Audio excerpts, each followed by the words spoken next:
माशाअल्लाह ला हौला वला कुव्वता इल्ला बिल्लाहिल अलिय्यिल अज़ीम। अऊज़ु बिल्लाहि मिनश शैतानिर लईनिर रजीम। बिस्मिल्लाहिर रहमानिर रहीम। अल्हम्दुलिल्लाहिल्लज़ी मन शरहा सदूरना बिमुहब्बति रसूलिहिल मुस्तफ़ा ख़ातिमिन नबिय्यीन। तहरा क़ुलूबना बिविलायति वलिय्यिही सालिहिल मोमिनीन। सादातिल खल्क़िल अजमईन व नजूमे समाइल मआरिफ़ वल यक़ीन। वस्सलातु वस्सलाम व तहय्यतु वल इकराम मौला व मौला सकलैन महबूबे रब्बिल मशरक़ैन वल मग़रिबैन जद्दिल हसन वल हुसैन अबी ज़हरा व अबिल क़ासिम मुहम्मद अहले बैत तय्यबीन ताहिरीन अल मासूमीन अल मज़लूमीन वल मुंतखबीन अल मुंतजबीन व लअनतुल्लाहि अला आदाइहिम अजमईन वल गासिबीन वल मुनाफिकीन वल काफिरीन वल काज़िबीन वल ज़ालिमीन मिन यौमिना हाज़ा इला यौमिद्दीन। अम्मा बअदु फ़क़द क़ाल अल्लाहु तबारक व तआला फ़ी किताबिहिल मुबीन व अस्दक़ुस सादिक़ीन व क़ौलुहुल हक़। बिस्मिल्लाहिर रहमानिर रहीम। व यतलू अलैहिम आयातिही व युज़क्कीहिम व युअल्लिमुहुल किताबा वल हिकमा। सल्लल्लाहु अलैहि मोहम्मद व आले मोहम्मद। अज़ीज़ान मोहतरम बुज़ुर्गान मिल्लत, आज़ादारान मज़लूम करबला, सीरान करबला, गरीबान हैदर कररार, माह मुहर्रम की ये 5वीं तारीख शब-ए मुहर्रम, इसमें हम कोशिश कर रहे हैं कि हम अपनी जानिब से वो हक़ अदा कर सकें कि जिसका हमसे अहद व पैमा लिया गया है, जिसका हमसे मुतालबा किया गया है। कहीं ना कहीं हम कोशिश कर रहे हैं कि हक़ मसाइब आले मोहम्मद अदा किया जा सके। तमहीदी मराहिल में गुजर जाओ तो बात आगे तक जाएगी। आज 5 मुहर्रमुल हराम है और आज की तारीख मंसूब है जनाब ज़ैनब के 2 शहज़ादों से कि जिनके ताबूत बरामद होंगे, शबीह ताबूत बरामद होंगे, आप ज़ियारत करेंगे। जब ताबूत बरामद हो तो ऐसे गिरिया करना कि जैसे कोई ज़ईफ़ माँ किसी जवान पर रोती है। तो मैं अभी मसाइल तो नहीं पढ़ना चाहता हूँ, लेकिन मुंतज़िर हैं, यहाँ इंतज़ार कीजिए। हुज़ूर इमाम मैदान करबला तक आए हैं और दिल तो ये चाहता है कि करबला का बयान जारी और सारी रहे, इसलिए कि करबला आज भी ज़िंदा है और दरसगाह की सूरत में ज़िंदा है, जहाँ से आज भी इस्तिफ़ादा हासिल हो रहा है और जहाँ से हक़ूक़ बताए जा रहे हैं कि अहबाबदारी के हक़ूक़ क्या हैं, अक़रबा और आइज़ा के हक़ूक़ क्या हैं, आका के हक़ूक़ क्या हैं, बहन भाई के हक़ूक़ क्या हैं। ये सारे दर्स हमें करबला दे रही है। करबला किसी एक फ़िक्र का नाम नहीं है, एक गुलदस्ते का नाम है। अब मैं आपसे कहूँ गुलदस्ता मैंने क्यों कहा है? हज़ूर मुख्तलिफ फूल चुन लिए जाएं और जब उन्हें समेट लिया जाए तो वो कहलाता है गुलदस्ता। यानी करबला किसी एक पहलू का नाम नहीं है। शुजाअत देखनी है तो करबला तक आइए, सब्र देखना है तो करबला तक आइए, इल्म देखना है तो करबला तक आइए, सखावत देखनी है तो करबला तक आइए, बुजुर्गों का एहतराम देखना है तो करबला तक आइए, अज़ीज़दारी के हक़ूक़ देखने हैं तो करबला तक आइए। छोटों को गले कैसे लगाया जाता है तो करबला तक आइए। यानी करबला एक ऐसा गुलदस्ता है जो हर पहलू अपने अंदर समाये हुए है। इमाम ने करबला का कोई रुख, इंसानी ज़िंदगी का कोई रुकन ऐसा नहीं छोड़ा है कि जो इमाम ने मैदान करबला में ना रख दिया हो। तवज्जो, बस यही तमहीद है, किसी का कोई इंतज़ार नहीं है और यहीं से बात आगे चली जाएगी। हजूर इमाम मैदान करबला में आए हैं और आप महसूस कीजिए, हिफाजत दीन के लिए आए हैं, हिफाजत कुरान के लिए आए हैं और हिफाजत रिसालत के लिए आए हैं। चूँकि बदबख्त का दावा यह है कि कोई कुरान नहीं आया, कोई रसूल नहीं आया, ये तो बनी हाशिम का ढोंग था। यही वजह है कि इमाम ने नौके सिना से कुरान पढ़ा है। नौके सिना से, ये देखिए पढ़ना बहुत आसान है, कह देना बहुत आसान है कि नौके सिना से कुरान पढ़ा है। आप समझ रहे हैं? बोलने के लिए सबसे ज़रूरी चीज़ क्या है? मेरा आपसे सवाल, बोलने के लिए, आवाज़ के लिए सबसे ज़रूरी चीज़ क्या है? जिनका ताल्लुक मेडिकल लाइन से उनसे मालूम कीजिए। आवाज़ के लिए सबसे ज़रूरी चीज़ का नाम है फेफड़ों का होना। पता नहीं आपका जहन रहेगा और मैं ये मिसाल अपने भाइयों तक पहुंचा पाऊंगा या नहीं पहुंचा पाऊंगा। आवाज़ के लिए ज़रूरी है फेफड़ों का होना, जो सांस अंदर जाती है और फेफड़ों से जब वो पलट के आती है तो वो आवाज़ बन के आती है। आवाज़, तो आवाज़ के लिए सबसे ज़रूरी चीज़ है फेफड़ों का होना। और फेफड़ों का काम करने के लिए ज़रूरी है कि शिकम का होना, जहाँ से आवाज़ राउंड लेकर आए। तवज्जो कीजिएगा, है ना। हजूर बोलने के लिए ज़बान ज़रूरी है, आवाज़ के लिए ज़बान ज़रूरी नहीं है। देखिए दोनों लफ्ज़ों में फ़र्क है।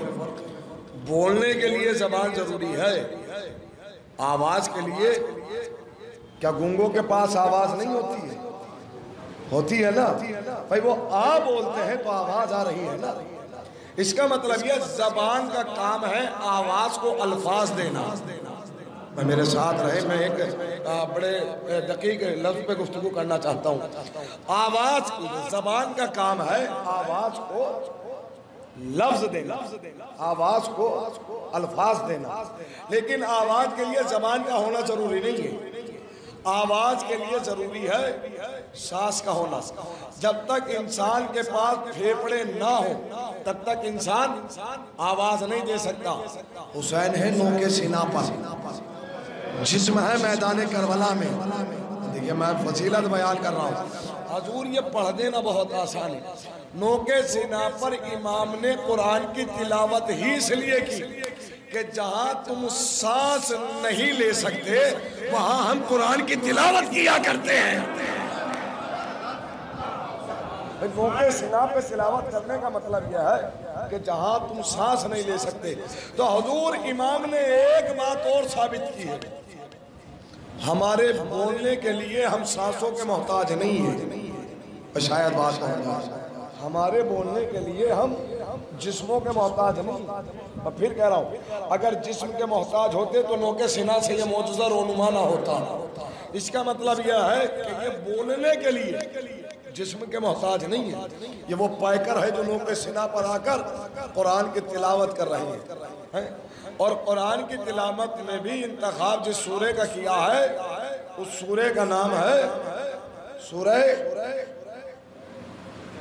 सूरह कहफ। देखो बुजुर्ग को मुझसे बेहतर जानते हैं कि जितने नौजवान बच्चे मुझसे छोटी उम्र के यहाँ बैठे हैं, मेरा आज इनसे खिताब है। बुजुर्गों से बड़ी माजरत आज के लिए, और अफसोस ये है कि ये जवान बच्चे इन्हें आगे होना चाहिए। और खुशकिस्मती मेरी यह है कि बुजुर्गों ने कल्बे लश्कर संभाला हुआ है और जवान शानो शौकत से दीवार का सहारा लिए बैठे हैं। सलावत भेजे मोहम्मद वाले मोहम्मद।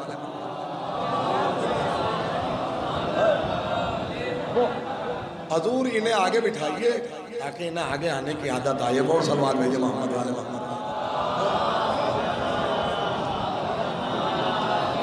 इसलिए कि कौम का मुस्तकबिल है, कौम की बागडोर अब इन्हीं के हाथों में जाना है। खुमानी साहब ने, मेरी तरफ मुतवज्जह रहे भाई, खुमानी साहब ने जब इनकलाब की बुनियाद रखी थी ना, तो उन्होंने बुजुर्गों से इल्तजा नहीं की कि आप इनकलाब में शामिल हो जाएं। उन्होंने छोटे छोटे बच्चों को तरबियत दी, जवान बच्चों को। तो बहुत लोगों ने एतराज़ किया, हुजूर ये जवान बच्चे हैं, बेशऊर हैं, आप इन्हें इनकलाब में शामिल कर रहे हैं। तो खुमानी साहब ने कहा था ये बेशऊर नहीं है, ये कौम का मुस्तकबिल है। अगर आज इन्हें तरबियत दी गई तो आईना आने वाले ज़माने में कौम बहुत बुलंदी पर होगी।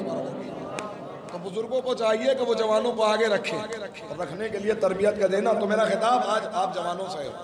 हजूर की सूरह का इमाम ने इंतखाब किया है, सूरह कहफ। मेरे ख्याल से मल्लुकुरान में तकरीबन रोज़ 3 मजलिस तो हो ही रही होंगी,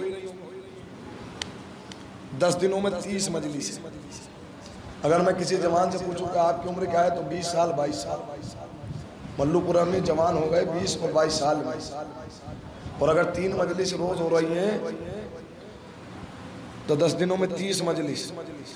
और अगर 20 साल के जवान से ये पूछा जाए कि कितनी मजलिसों में शिरकत की है, तो कहेंगे मौलाना कम से कम 6 साल से तो कर ही रहे हैं।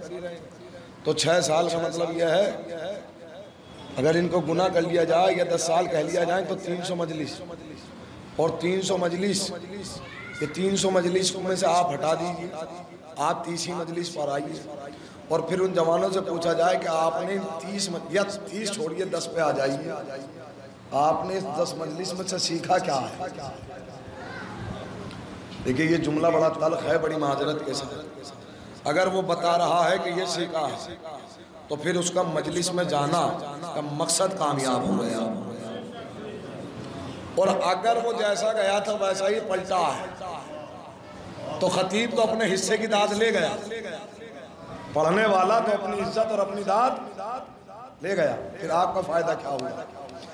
आप यहाँ सलवात भेजे मोहम्मद वाले मोहम्मद पर आइए भाई, आगे। तो कम से कम जब आप आए तो जहन इतना आमादा रखें। मैं ये नहीं कह रहा कि पूरी तकरीर याद रखिए, पूरी मजलिस याद रखिए। कम से कम मजलिस में से एक वजह आपके जहन में ऐसी हो जो आपको जो है मुतमईन कर दे कि आज हम मजलिस से ये लेकर आए। तो जवानों, इमाम ने जो नौके सिना पे जिस सूरह का इंतखाब किया, उस सूरह का नाम क्या है? सूरह कहफ। तवज्जो। क्यों सूरह कहफ का इंतखाब है? सूरह यासीन कल्बे कुरान कहलाता है, कुरान का दिल। इमाम सूरह यासीन की तिलावत कर लेते। सूरह रहमान, ये याद कर लीजिएगा, उरूसे कुरान कहलाता है, कुरान की दुल्हन, यानी कुरान का सबसे हसीन तरीन सूरा। दुल्हन का मतलब क्या है? जाजिब, हसीन तरीन, खूबसूरत, दिलकश, दिलनुमा सूरा। सूरह रहमान, सूरह रहमान की तिलावत कर ली होती। तवज्जो। सूरह हम, उम्मुल कुरान, उम्मुल किताब कहलाता है, कुरान की माँ, किताब की माँ। सूरह हम की तिलावत कर लेती, गोया पूरे कुरान की तिलावत हो गई। सूरह कहफ का ही इंतखाब क्यों किया? बहुत सारे राज हैं तिलावत कुरान पाक के, बहुत सारे राज हैं। चंद राज में बयान किए जा रहे हैं। नौके सिना पर इमाम जा रहे हैं, ले जाने वाले ले जा रहे हैं। और जब लहीनों से पूछा जाता था ये कौन है, तो खुश होकर नगारे बचाकर, ढोल ताशे बचाकर कहते थे ये हुसैन है, हमने हुसैन को मार डाला।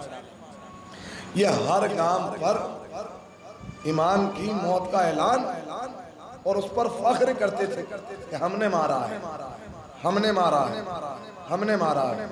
यही वजह है कि इमाम ने सूरह कहफ का इंतखाब किया, इसलिए कि सूरह कहफ में तज़किरा है असहाबे कहफ का।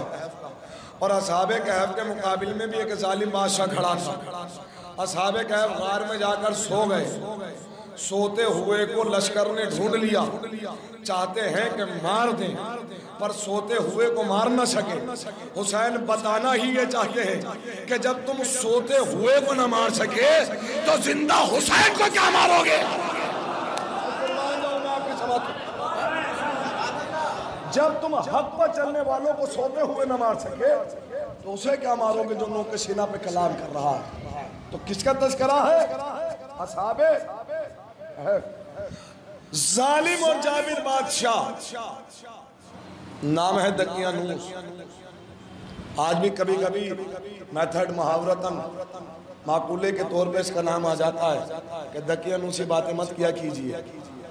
तो वही दकियानूस अपने आप को खुदा मनवा रहा है, जगह जगह अपने स्टेचू बनवा रहा है, अपने पुतले अपनी छवि बनवा रहा है कि लोग आए और झुकें और मुझे अदब से एहतराम करें। ईसाइयत का दुश्मन है उस वक्त मजहब हक का है। ईसाइयत का दुश्मन है पूरी तवज्जो। 6 अफराद हैं इनके लश्कर के जो लीडर हैं वो हैं जनाब मैक्सिमिलियन। इब्रानी वर्ड है, आजकल इंग्लिश में इस्तेमाल होता है। जैसे इमरान इब्रानी वर्ड है लेकिन अरबी में अब इस्तेमाल होने लगा है। और बहुत सारे लफ्ज़ ऐसे हैं जो कुरान मजीद में नाजिल होने की वजह से अरबी ज़बान में शामिल हो गए।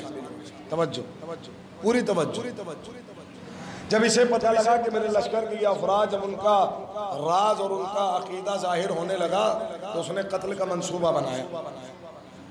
इसलिए कि ज़माना ऐसा है तवज्जो कि जो ईसाइयों को जिंदा जला रहा है, सूली पर लटका रहा है। अब आप अंदाज़ा लगा सकते हैं कितना पुरअमन माहौल होगा।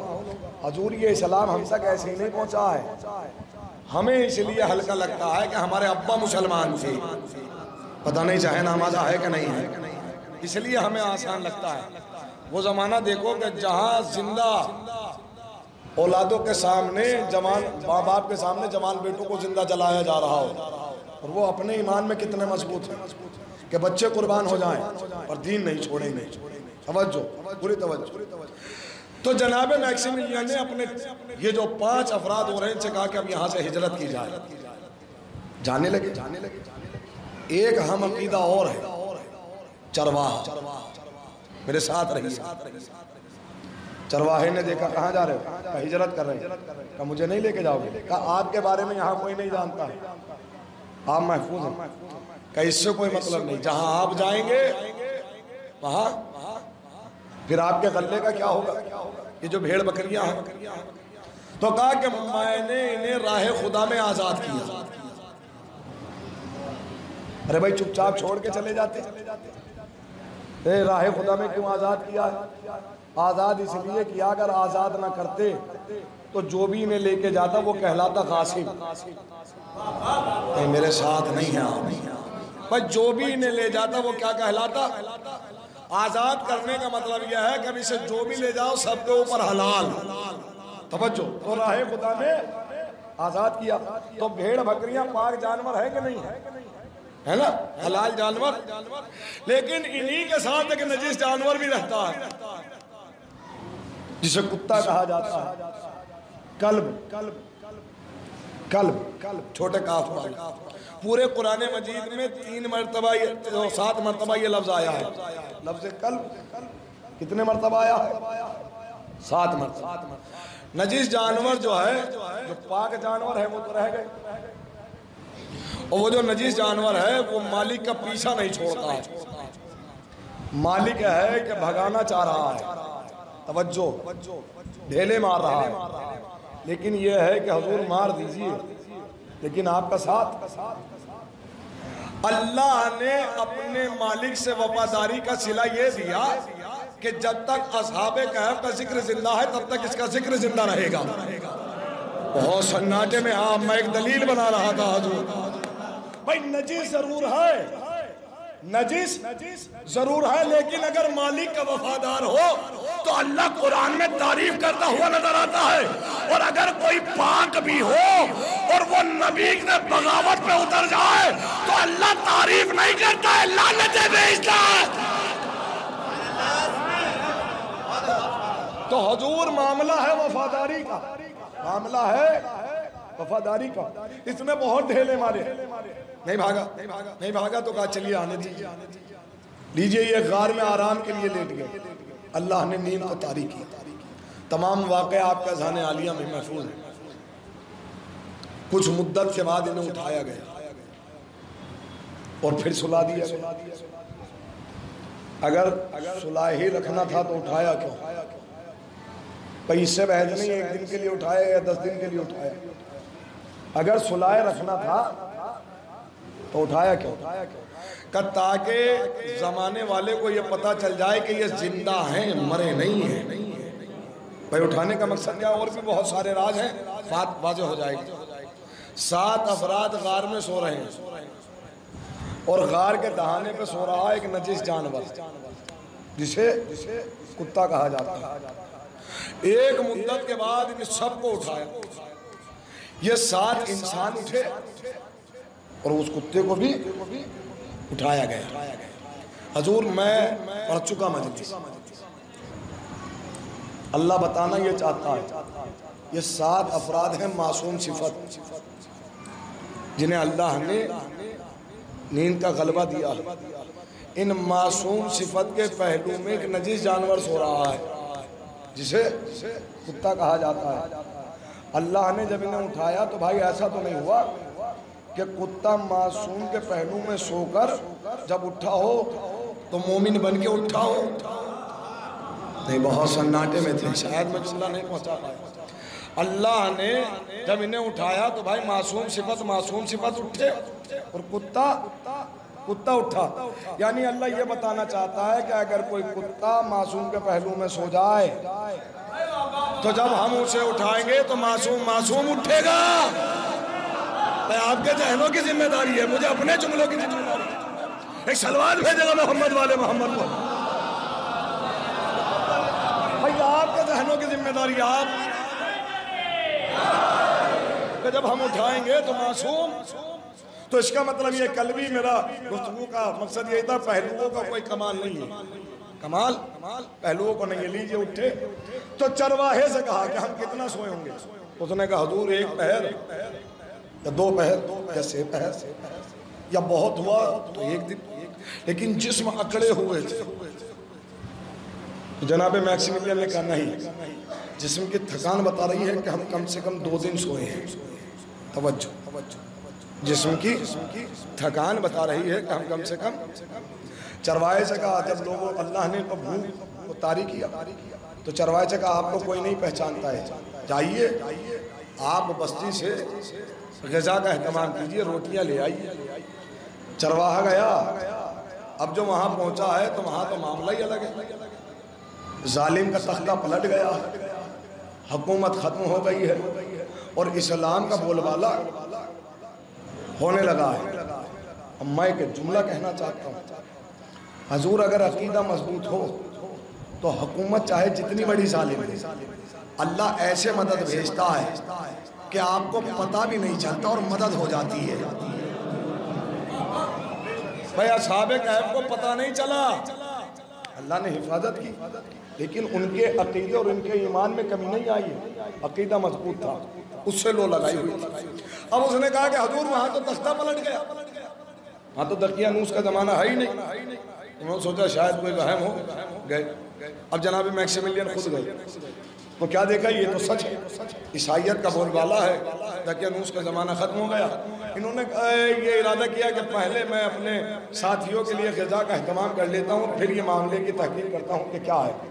रोटी वाले की दुकान पर पहुँचे, कहा भाई चंद रोटियां चाहिए, रोटी दी, उसने पैसे का मुतालबा किया तो इन्होंने अपने ज़माने का सिक्का निकाल के दिया, अपने ज़माने सिक्का निकाल के दिया, उसके लिए तो वो अशरफ ही बन गया। तो उसने बेसाया था, हजूर कितना खजाना हाथ आया है। उसने कहा कैसा खजाना? कहा ये बहुत पुराना सिक्का है। उन्होंने कहा पागल हो गया, कल ही तो यहाँ से लेकर गए हैं। नहीं हजूर बहुत पुराना है, या तो आधा खजाना मुझे दे दीजिए वरना मैं सिपाहियों को जाकर बता दूंगा कि इनके हाथ खजाना है। इसने कहा, इन्होंने कहा मेरे पास ये चंद सिक्के हैं, ये रख लीजिए। बोले ना आधा मुझे दे दीजिए, सच बताइए। ये शरार करते गए, ये कहते रहे बस यही है। उसने सिपाहियों को बुलाया, सिपाहियों ने इन्हें पकड़ा, हाकिम के सामने पेश किया कि हजूर इसके पास से ये बहुत कदीमी सिक्का दकियानूस के ज़माने का हासिल हुआ है, मालूम कीजिए। कहा आपका हाथ कितना खजाना आया? कहा मेरे हाथ खजाना नहीं आया, मैं यहाँ से कल ही गया था। कहा कौन हो? मैं मैक्सिमिलियन। कहा कौन से मैक्सिमिलियन? कहा मैं दकियानूस के लश्कर का सिपह सालार। तो उन्होंने कहा वो मैक्सिमिलियन जो गार में जाकर सो गए थे? कहा हाँ मैं वही हूँ। तवज्जो। कहा कोई निशानी, कोई सबूत, कोई दलील? कहा एक सबूत तो मैं दे सकता हूँ। कहा क्या? कहा मेरा जो कमरा था और उसमें जो मेरा उताक था, मेरा जो कमरा था उसमें एक अलमारी थी।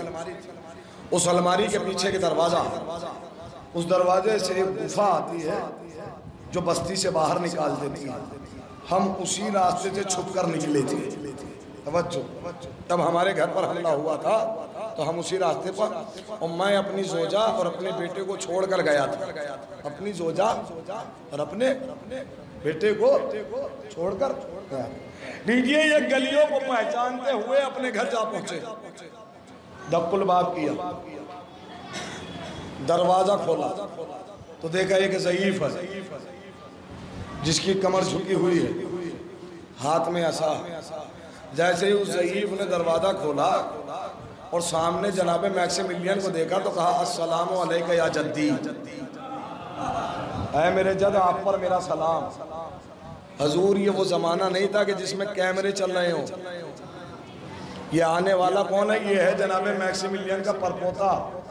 और ये अपने बेटे को छोड़कर ही जब गए थे, जब बेटा आगोश में था। तवज्जो। अरे भाई कैमरे का जमाना नहीं है जो वीडियो वगैरह बनाकर या फोटो वोटो खींचकर दीवार पर लटका गए हो और नस्लों तक बता गए हो कि हजूर ये आपके दादा थे या आपके परदादा थे। जब कभी देखा नहीं है तो पहचाना कैसे? अल्लाह ये भी बताना चाहता है कि जो खून पाक होता है वो मासूम को पहचान लेता है। भाई बहुत सन्नाटे में है, खुदा के वास्ते। जो खून पाक होता है वो मासूम को पहचान लेता है। तो कभी गम न करना। और अगर कोई पूछे कि जब तुमने अपने इमाम को देखा नहीं है तो पहचानोगे कैसे? इसका पहचानने के लिए देखने की जरूरत नहीं है। जिनकी रगों में पाक खून होगा वो इमाम को पहचान लेगा।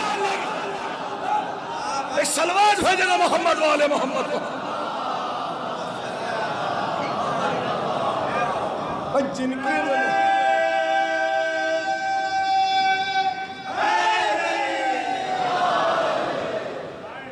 दूर, ये मसला है समझ, ये मसला है समझ।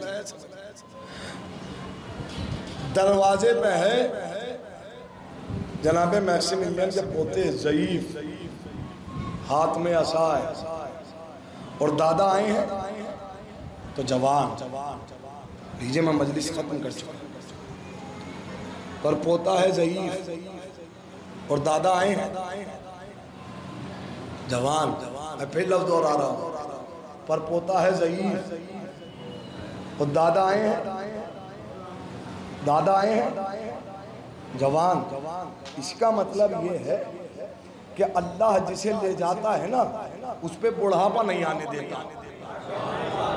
तो काश के ये लफ्ज़ पहुँच जाता, मैंने कहा इस फिक्रे पे मजलिस तमाम होना था। अल्लाह जिसे ले जाता है उस पर बुढ़ापा। तो खबरदार कभी ना पूछना कि हमारे इमाम की उम्र इतनी हो गई तो ज़ईफ हो गए होंगे। अरे अल्लाह जिसे ले जाता है उस पर बुढ़ापा नहीं आने देता। हमारा इमाम कल भी जवान था, आज भी जवान है, और जब आएगा तब भी जवान होगा। एक सलवात है जब मोहम्मद वाले मोहम्मद।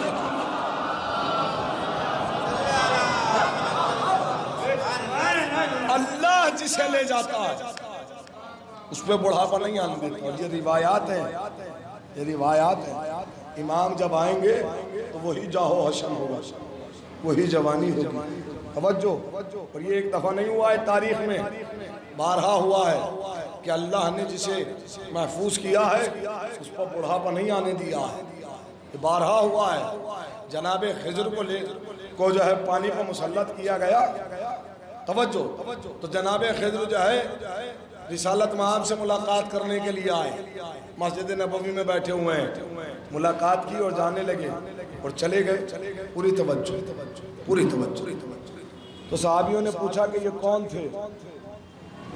कहा नहीं, ये जनाबे खिज़र थे।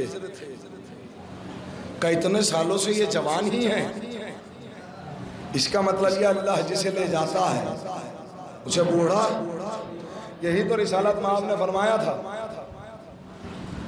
जब मजाक हो रही थी बैठकर मस्जिद नबवी में, एक मजाक का गोशा था। चूंकि जनाबे बिलाल का रंग जो है वो सियाह था, काले थे, तो लोग उनके रंग को लेकर बड़े तंज करते थे। अरब और अजम वाला मामला था, तवज्जो। तो वो कहते थे काले। तो रसूल ने के सामने जब ये बात आई तो रसूल ने फरमा दिया बिलाल, मुखातब तो बिलाल को किया, कहना सबसे चाहते हैं कि कोई भी काला जन्नत में नहीं जाएगा। काला जन्नत में टेंशन में नहीं आ, रंग मेरा भी काला ही है, महसूस की कोई भी काला जन्नत में। तो वहाँ कुछ लोग हंसने लगे, ऐसे लोग जो नाश्ते में ऊँट का बच्चा खाते हैं।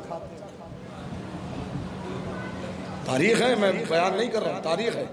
अब आप उनकी सेहत का अंदाज़ा लगा सकते हैं कि जो नाश्ते में ऊँट का बच्चा, तो वो जब मुस्कुराए काले जन्नत में नहीं जाएंगे, रसूल ने फरमाया। तो रसूल ने फौरन कह दिया जितने मोटे हैं वो भी जन्नत में नहीं जाएंगे। तो कुछ बूढ़े मुस्कुराए। रसूल ने फरमाया जितने बूढ़े हैं कोई जन्नत में नहीं जाएगा, सब टेंशन में, काले भी टेंशन में, मोटे भी टेंशन में। अच्छा ये वाक़या, ये मुझे याद आ गया, पढ़ना तो नहीं था, मैं ऐसे ही एक रोज़ इस वाक़े को बयान कर रहा था, बस्ती का नाम तो नहीं। तो हमारे अजीज़ थे, वो थोड़े से चाक हैं, मोटे हैं। जब मैं ये पढ़ रहा था तो उनके बच्चे अपने अब्बा की तरफ को देखने लगे कि मोटे हैं अब्बा, आप तो मोटे हैं। तो एक सामने साहब बैठे थे, उनकी फैमिली में सारे मोटे हैं। तो उन्होंने बेसाख्ता बीच मजलिस में कह दिया मुझे क्या देख रहा है, इसका सोच पूरा परिवार है। भाई सलावत भेजे मोहम्मद वाले मोहम्मद वाले। कुछ वाकयात ऐसे हो जाते हैं, जैसे ये पढ़ने की बात नहीं थी लेकिन जहन तक आ गई तो मैंने बयान कर दिया। तो सब टेंशन में। रसूल ने, चूँकि मकसद ये है कि जितने काले हैं वो नूरानी होकर जाएंगे, जो बूढ़े हैं जन्नत में वो जवान होकर जाएंगे। तवज्जो, सिर्फ 2 बुजुर्ग जन्नत में जाएंगे हुजूर, सिर्फ 2। एक अबुल अंबिया हजरत इब्राहीम और एक रिसालत महाब। जो ये 2 बुजुर्ग हैं, एक बाबा दे बुलंद सलवात भेजे मोहम्मद वाले मोहम्मद, जो बुजुर्गी की हालत में जन्नत में दाखिल होंगे। वरना कोई तारीख नहीं मिलती कि कोई भी बुजुर्ग, सब जो है वो जवान होकर जाएंगे। हजूर सवाल ये है कि वो जिसे ले जाता है उसके जिस्म पर, उसकी फितरत पर, उसकी अक्ल पर, उसके इल्म पर, उसकी शुजाअत पर कभी बुढ़ापा नहीं आने देता। यही वजह है। हजूर उन उलमा से मालूम कीजिए कि जिन्होंने इमाम से मुलाकात की है, आयतुल्लाह मुक़द्दस अर्दबेली से लेकर आगे शेख बहाई साहिब जामे अब्बासी और दीगर अफराद उलमा बुजुर्ग, उन्होंने इमाम की समान हयात के सिलसिले में जब ये लिखा है तो उनके चेहरे के बारे में यही लिखते थे कि इतना खुशनुमा चेहरा था कि देखकर ये लगता था कि कायनात में इससे हसीन जवान कोई है ही नहीं। मैं क्या कहना चाह रहा हूँ, उन्होंने सब ने ये लिखा इतनी मुद्दत के मुलाकात के बाद। तो ये तय है कि वो जब आएंगे तो जवान होंगे। इमाम जब ज़हूर करेंगे तो अदल का बोलबाला होगा, कत्लो गारत खत्म हो जाएगी। अब ये मैं एक जुमला पढ़ना चाहता हूँ जो आपने 1000 दफ़ा सुना होगा। जब इमाम का ज़हूर होगा तो अदालत का आलम ये होगा कि शेर और बकरी एक ही घाट पे पानी पिएंगे। पैसा जरा जाकर सुन लीजिएगा, बस शेर और बकरी, शेर और बकरी, ये 2 सूरत में मुमकिन है, बस तीसरी कोई सूरत नहीं। शेर, तवज्जो, जो लोग यहां जानते हैं वो इस जुमले को महसूस करेंगे। शेर खुशी खा शिकार नहीं करता है, जब भूखा होता है तब शिकार करता है। शेर की फितरत क्या है? जब वो भूखा हो तब वो शिकार करता है। एक दलील तो ये बनी कि इमाम की इस जमाने में कोई जानवर भी ऐसा नहीं होगा जो भूखा होगा। अरे कुर्बान जाऊं मैं आपकी समातों पे भाई, मैंने कहा थोड़ा सा महसूस करके सुनिएगा इस चीज भाई। दो हालत से खाली नहीं है ये बात, शेर और बकरी का जमा होना दो बात से खाली नहीं है, ये दो सूरत में मुमकिन है। या तो इमाम का जमाना ऐसा है कि जिसमें शेर को भी भूखा रहना नहीं पड़ेगा। दूसरा ये शेर की फितरत है शिकार करना, वो गलत काम नहीं कर रहा है, अल्लाह ने उसकी फितरत ही ये रखी है, तो उसकी फितरत है ना। और वो अगर इमाम के जमाने में शिकार करना छोड़ दे तो इसका मतलब यह है कि उसकी फितरत बदल गई। नहीं, बहुत सन्नाटे में है आप भाई, मैं क्या कहना चाह रहा हूं, इसका मतलब यह है कि उसकी तीनत बदल गई, उसकी फितरत बदल गई। मैं कहे बिना नहीं रहूंगा, हजूर इमाम कहते ही उसे हैं जो तीनत को बदल देता हो। मैं दलील दे रहा हूं अपनी बात की भाई, इमाम कहते ही उसे हैं जो तीनत को, जो जिनसियत को, जो फितरत को बदल देता हो। ये एक दफा नहीं, मैं फिर दलील दूंगा हजूर, इमाम होता ही वो है जो फितरत को बदल देता हो।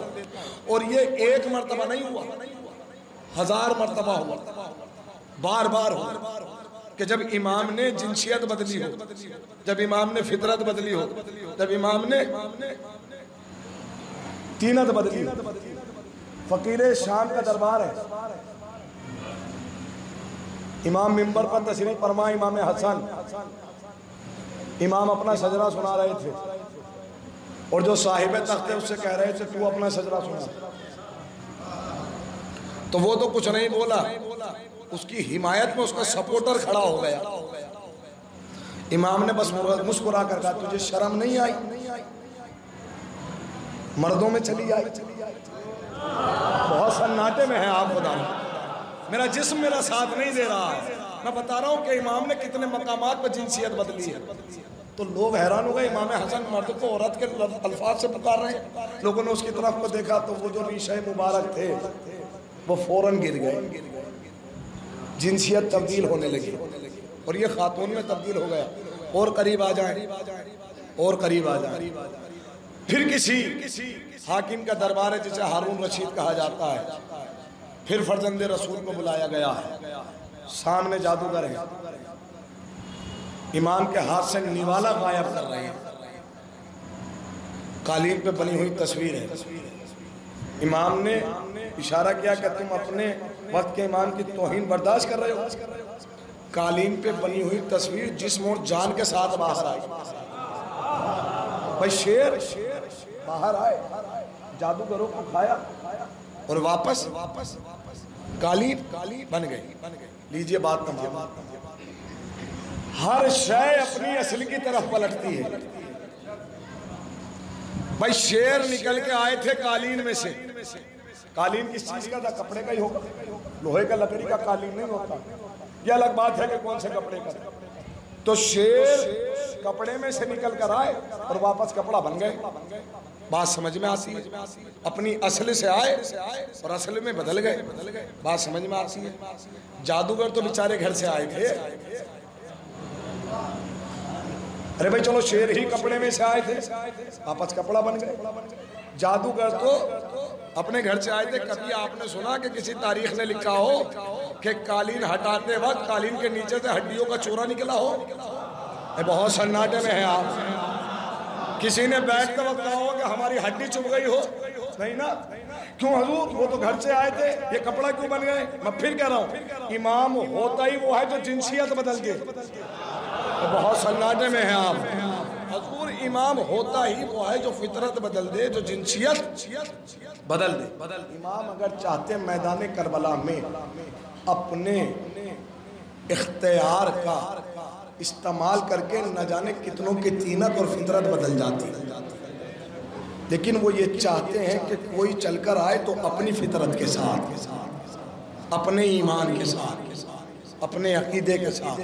आज 5 मुहर्रम उल हराम मैंने बयान किया, इब्तदा में ही बयान किया मैंने कि आज जो ताबूत बरामद होंगे उस शहजादी ज़ैनब के लख्त जिगर के ताबूत हैं, वो जनाबे मोहम्मद के ताबूत।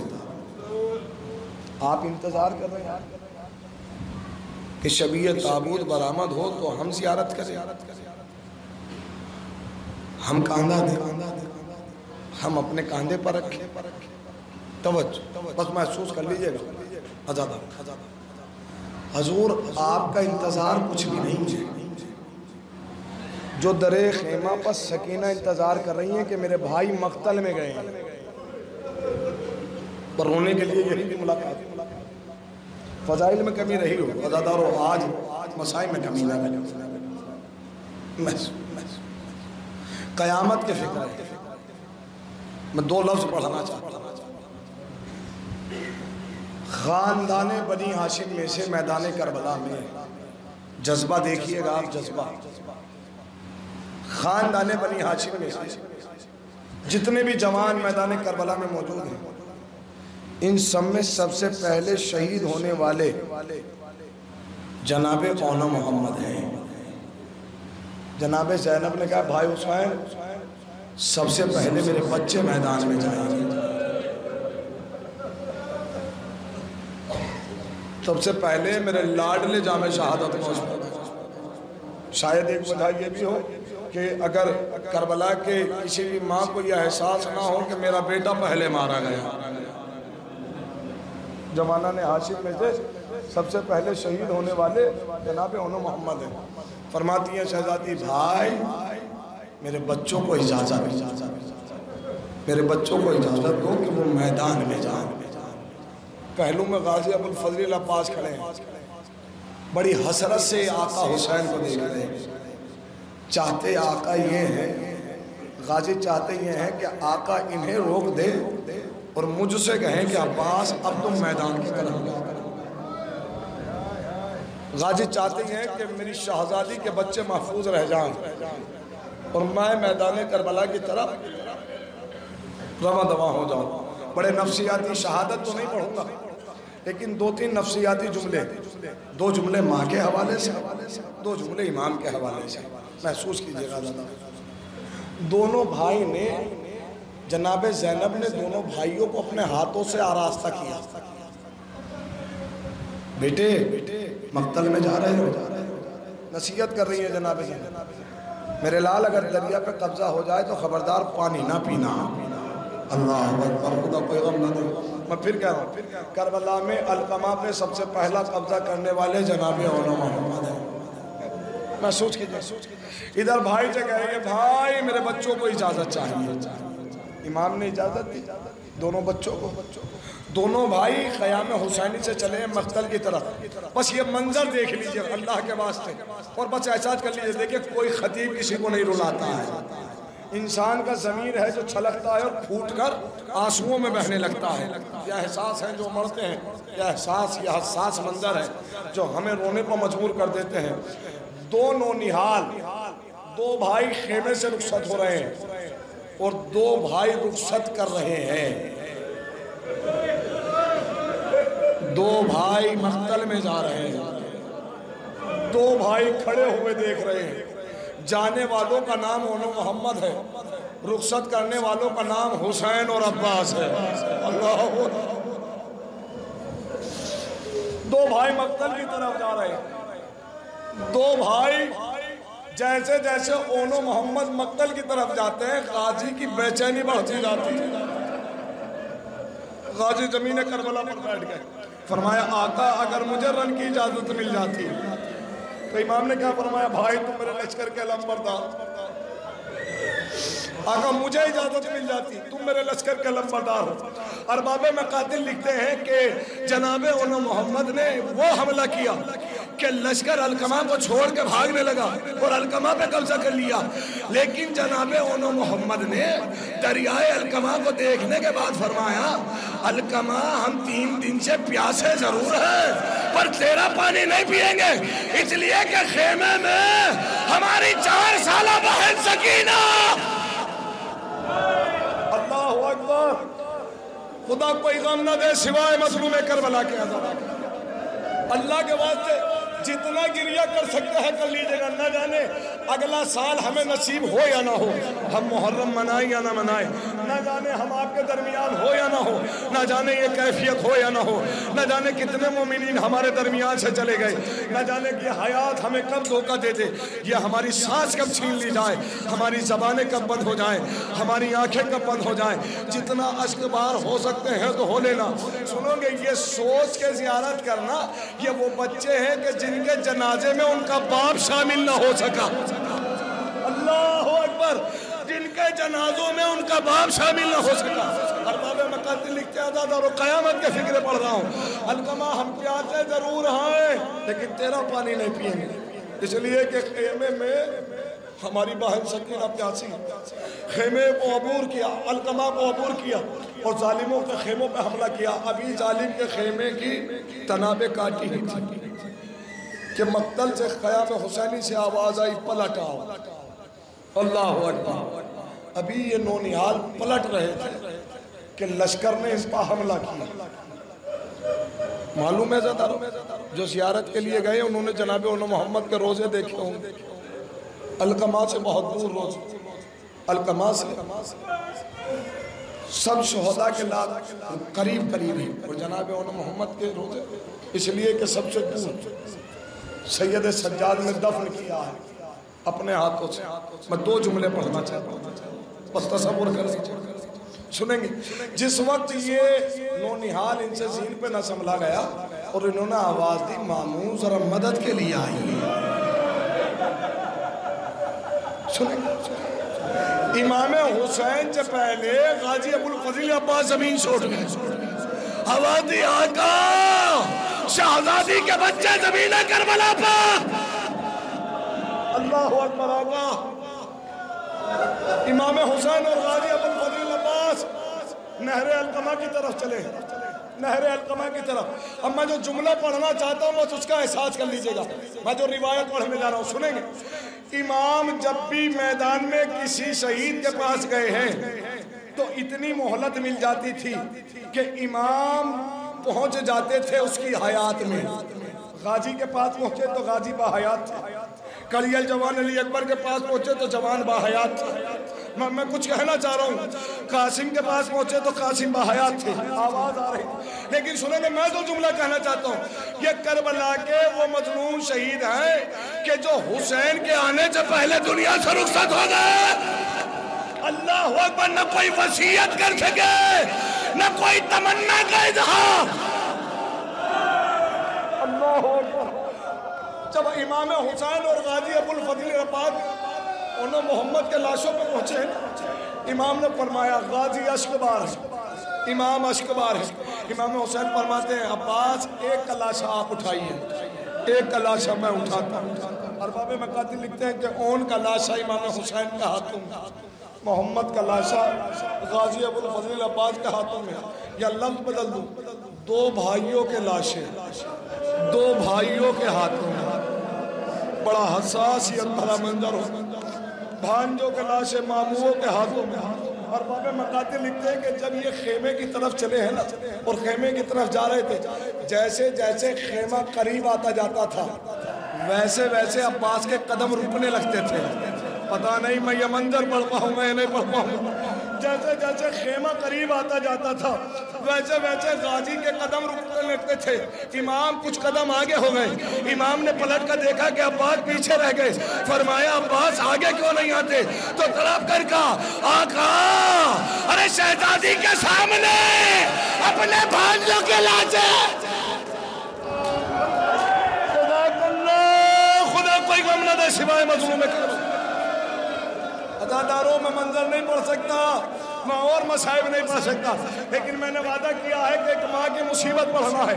मुझे नहीं मालूम कोई माँ से पूछे कि जब उसके 2 लख्ते जिगर हो, लफ्ज बदलू हजूर, 2 लख्ते जिगर नहीं, ऐसे सुनिए हजूर, ये ज़ैनब के, शहजादी ज़ैनब के लख्ते जिगर नहीं, शहजादी ज़ैनब की दौलत है,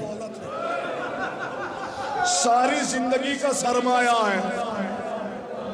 जनाब अब्दुल्ला की नस्ल नहीं चली है करबला के बाद, इसलिए कि जिंदगी और नस्ल का सारा सरमाया लुट गया है। लेकिन जनाब ज़ैनब ने अपने बच्चों का गम नहीं मनाया। शहादत हुसैन पर वादा किया, भाई तेरा गम मनाती रहूंगी। अरबाब मकाते लिखती हैं कि ज़ैनब असीर होकर बाजार शाम में आई तो भाई का मातम मनाया, जिंदान शाम में गई तो भाई का मातम मनाया, और रिहाई हुई। वो जब सरों को बांटा गया तो जनाब ज़ैनब ने भाई का सर लिया। वो जब 2 ये सर आए और इनका लेने वाला कोई ना आया तो फिर सर देने वालों ने क्या इन बच्चों की माँ मर गई है। अल्लाह अकबर, अल्लाह अकबर। जनाब ज़ैनब ने कहा, बीबी ऐसा न कहे, अभी इनकी माँ जिंदा है, लेकिन ज़ैनब किस किस का मातम करे? अरे मेरा हुसैन। गिरिया फरमा लेना जहाँ तक गिरिया फरमा सकते हैं। मैं 2 जुमले बस ये माँ की ममता के हवाले से पढ़ रहा हूँ और मजलिस तमाम हो जाएगी। कभी गम न मनाया ज़ैनब करबला में आई, बच्चों का गम न मनाया। ज़ैनब करबला से जब मदीना आई तो सैयद सज्जाद के मकान में रही। शहजादी ज़ैनब ने गम न मनाया। जनाब अब्दुल्ला लेने के लिए आए, शहजादी घर नहीं गई है, लेकिन जब इमाम ने हुक्म दिया कि अम्मा वो शोहर है, मैं इमाम होने के नाते हुक्म ले रहा हूँ। जब जनाब ज़ैनब अपने घर में दाखिल और जब हुजरे में पहुंची तो हुजरे में 2 छोटे छोटे बिस्तर थे। अब शहजादी से रहा न गया, तड़प के कहा, मेरे बच्चों मुझे माफ कर देना। अरे मैं आपका मातम न मना सकी। अरे ज़ैनब किस किस का मातम मनाती? हुसैन अब्बास के कटे हुए बाजुओं का। ऐ मेरे लाडलो, ज़ैनब की मेहनत, ज़ैनब की कमाल,